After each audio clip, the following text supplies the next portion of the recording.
Habitamos la región más sísmica del planeta. No debemos olvidarlo nunca y tomar las precauciones del caso. La semana pasada, Mirko Lauer escribió en su columna de La República su sorpresa de los precios que se pagaron en el remate del Museo de Arte dedicado a la selva. ¿Qué está pasando?, se preguntaba, y añadía: la Amazonía hoy suena como nunca antes en el espacio público peruano, y las dinámicas culturas de sus pobladores son en cierto modo parte de la polémica ecológica. Nosotros añadiremos varios temas más en una conversación con Roger Runriel, probablemente el mejor conocedor de la realidad de la selva amazónica. ¿Qué está pasando, Roger?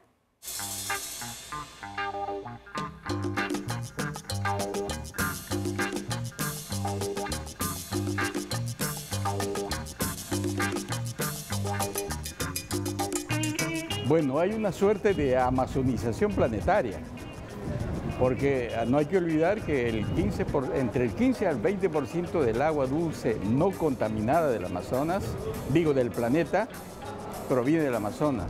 El Amazonas es el área de mayor biodiversidad del planeta. En la cuenca amazónica están las culturas indígenas ancestrales más importantes en términos generadores de cosmovisiones y cultura.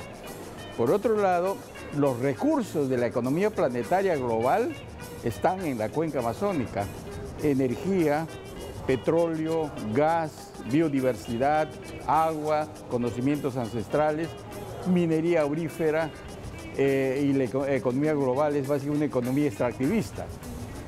Por otro lado, cuando estalló Bagua, pese a la tragedia, el mundo indígena amazónico se posesionó en el imaginario peruano. Se posesionó no solamente en el imaginario peruano, sino a nivel internacional. Los pueblos indígenas se han visibilizado y se han convertido en actores sociales y culturales. Es decir, este proceso de valorización de la cultura forma parte de esta nueva conceptualización amazónica. Y en este proceso, los indígenas son los protagonistas. Principalmente los indígenas, mucho más allá que la sociedad civil urbana. En este proceso, entonces, el arte pasa a ser un arte de gran valor. Una artesanía shipibo, conibo, xetebo, de los panos, un manto bordado con estos grafismos que no son el dibujo clásico indígena. El dibujo clásico indígena es figurativo y la superficie está muy llena porque tienen miedo al horror bacuy. En el caso del arte shipibo, conibo, xetebo, pano, que de hecho son los artistas más notables del mundo amazónico, ahí las representaciones simbólicas, totémicas y las cosmovisiones están representadas con grafismos, estilizaciones, lo que los acerca a la concepción moderna del arte. O sea, cuando tú ves un manto shipibo, cuando tú ves un cántaro, una artesanía decorada, piensas inmediatamente en Georges Braque, en Cézanne, hasta en Picasso. Además del arte, quería decirte que este caso de Mirko Lauer no es el único. Está, por ejemplo, el periódico Cometa, que acaba de salir íntegramente dedicado a una familia matsiguenga, que también es un reclamo social. Teóricamente, esos pueblos, esos espacios donde está el gas de camisea, teóricamente son propietarios de esos pueblos y ni siquiera usan cerillos para poder hacer fuego. En el caso de los matsiguenga o no matsiguenga, son arhuacos. Los arhuacos son Ashaninka, Asheninka, Yanesha, matsiguenga y no matsiguenga, que habitan en esa área de explotación del gas de camisea. Muchas de sus culturas, de sus hábitos cotidianos, está ligado al uso sostenible de los recursos naturales. Es decir, ese es otro aspecto. O sea, los pueblos indígenas andino-amazónicos, sus concepciones sobre la naturaleza, sus cosmovisiones, están dándonos una extraordinaria lección de uso sostenible de los recursos naturales.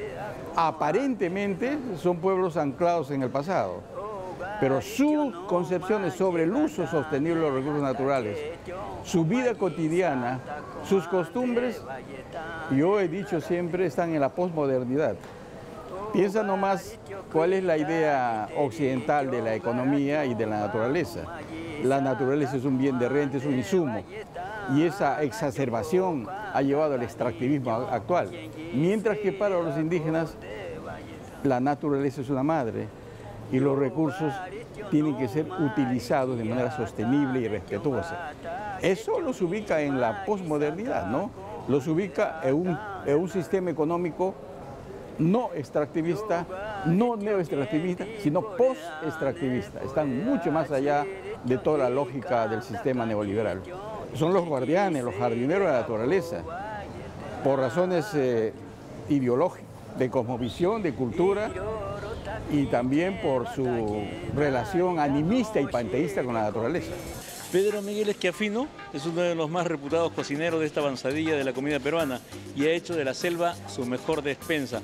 Y ha creado y recreado sus platillos, los tacachos con cecina, el inchicapi, el paiche y todos esos otros platos que tú mejor que nadie podría mencionar.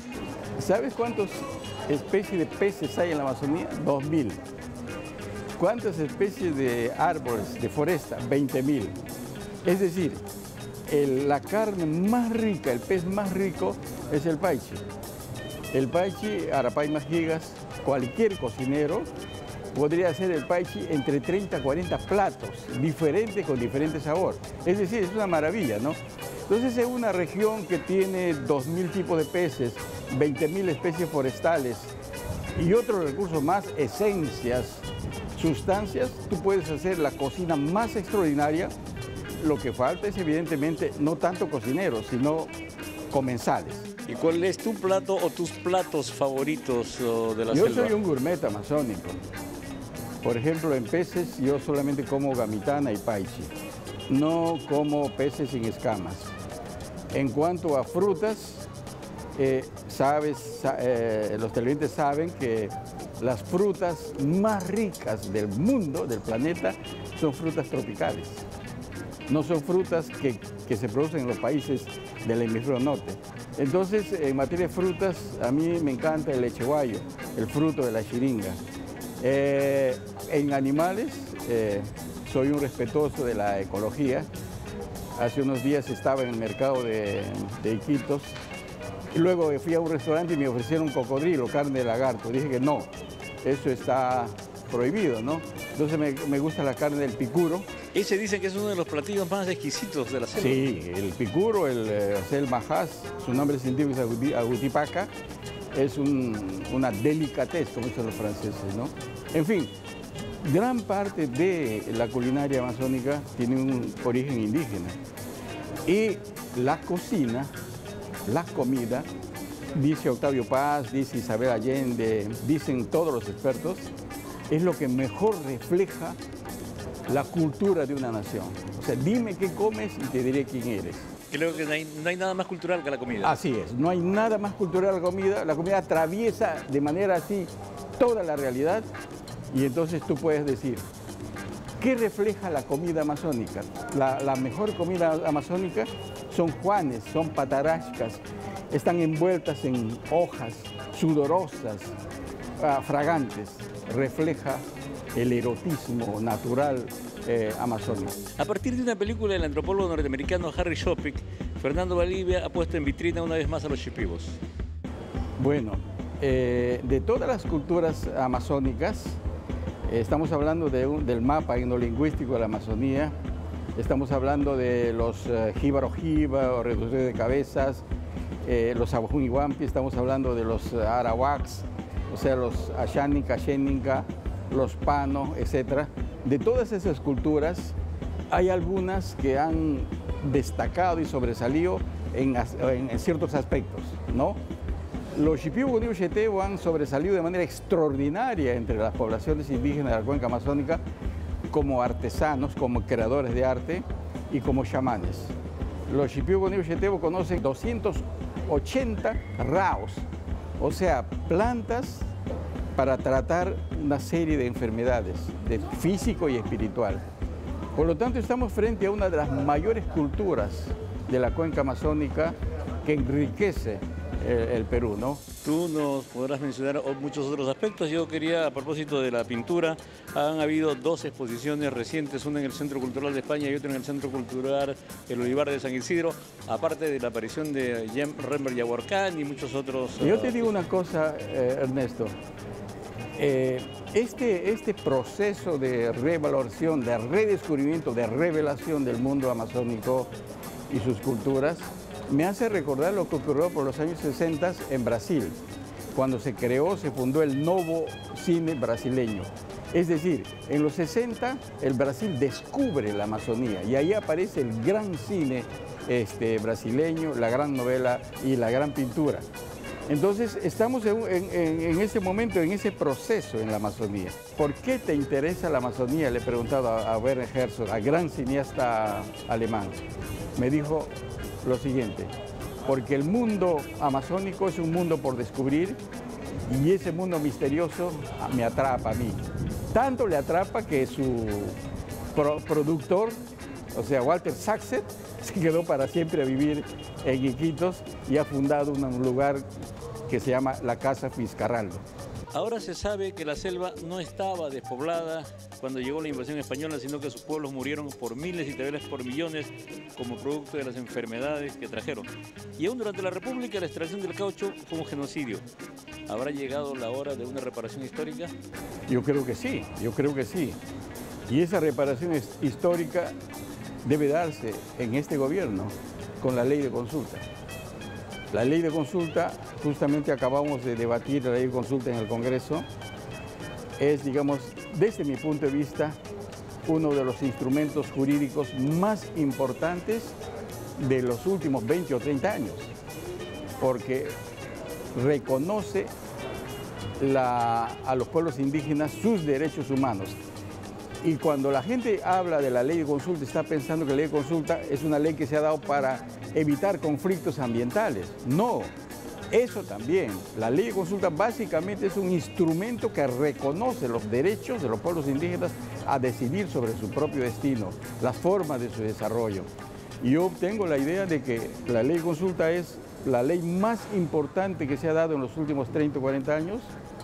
En segundo lugar, la ley de consulta va a permitir a los indígenas no solamente un desarrollo propio, sostenible, sino que con esta ley los pueblos indígenas pueden ponerse a la vanguardia en la construcción de una nueva utopía social y de un modelo de desarrollo post-extractivista. Es decir, creo que ha empezado la hora de la reivindicación de los pueblos indígenas. 500 años expoliados, discriminados, asesinados, y el Estado peruano tiene una deuda histórica que la tiene que pagar. Y la ley de consulta creo que es el primer paso. O sea que todo lo que hemos dicho antes, los hinchicapi, los tragos, el cine, es un avance que el mismo pueblo se iba dando para que el Estado se ponga en forma. Así es. Bueno, el Estado peruano ha vivido a lo largo de los siglos a espaldas de la Amazonía, ¿no es cierto? Y recién en estos años, con la artesanía, con la música, con las danzas, con la pintura, la literatura, con la cocina, empieza a voltear el rostro hacia la Amazonía. Y en la Amazonía estoy escribiendo un libro, ¿no? Justamente acabo de volver a la Amazonía de hacer trabajo de campo, que se titula Los tragos afrodisíacos y los filtros de amor en la Amazonía. Y estoy terminando otro libro que se llama El otro sabor del Perú, el festín de la comida. Entonces sí, estos sabores y estas densidades va a permitir que finalmente el Perú mire hacia la Amazonía, no como se miraba hace algunos años, como una región, una terra incógnita, no como se miraba hace años con prejuicios, ¿no?, largamente alimentados, chunchos, mujeres fáciles, ardientes, indígenas que viven en la premodernidad, etcétera, etcétera, sino como un espacio humano, con muchas riquezas y con propuestas de desarrollo, propuestas, ideas que van a permitir construir un país, una democracia inclusiva, un país justo y un país donde todos nosotros, como decía Arguedas, nos reconozcamos porque somos un país de todas las sangres. De la selva, su interés, su comida, sus frutos, su pintura, su arte. Vamos a la pausa y de regreso volveremos con Pauchi Sasaki y su propuesta para el Teatro Municipal de Lima.